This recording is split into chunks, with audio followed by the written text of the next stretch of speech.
একটা কথায় আছে না যে গাছ কোপাও কোপাও হ্যাকাত করে ওটোকা কয় ওটা কোপে আসে, কিন্তু কিছু কিছু কথা শুনলে কথা না বলে আর পারছি না।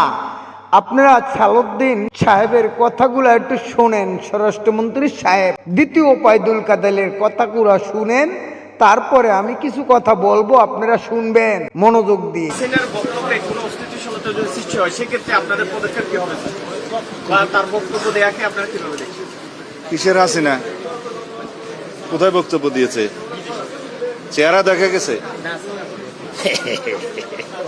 ওই সময় মাঝে মধ্যে আওয়াজ টাওয়াজ দিয়ে থাকে, এগুলা তারা চেষ্টা করছে বাংলাদেশে কোনো অস্থিরতা সৃষ্টি করা যায় কিনা। এগুলা বাংলাদেশের মানুষ কখনো গ্রহণ করবে না। যারা গণহত্যা এবং মানবতা বিরোধী অপরাধের দায়ী। আরে সালাউদ্দিন সাহেব এবং বিএমপি, জামাত, এনসিবি, ইসলামী আন্দোলন যারাই আছেন বাংলার মাটিতে এখন বর্তমানে ক্ষমতাশালী, সকলেই মনোযোগ দিয়ে শুনবেন কথাটা। 16 বছর আপনাকেও কিন্তু আওয়ামী লীগ কোনো অ্যালাউ করেনি বাংলার, ওইটাই বোঝা যায় যে বাংলার জনগণ অ্যালাউ করেনি।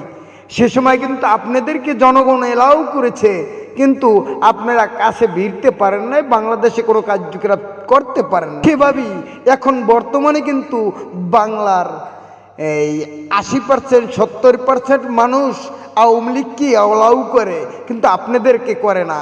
কিন্তু আপনারা 16 বছর আসতে পারেন নাই এবং আপনারা এখন বলেন আওয়ামী লীগকে জনগণ অ্যালাউ করে না, জনগণ ভালোবাসে না।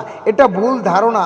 আজকের বুঝো না বোঝার ভঙ্গি করে বাংলার জামাত, বিএমপি, এনসিবি মন গড়া কথা বলছেন, মাথায় ঠেলে কথা বলছেন, কিন্তু এই কথাগুলো আওয়ামী লীগও বলেছিল, কিন্তু সেই আওয়ামী লীগ কিন্তু আজকের কোথায় গিয়েছে তা আপনারা বুঝেন।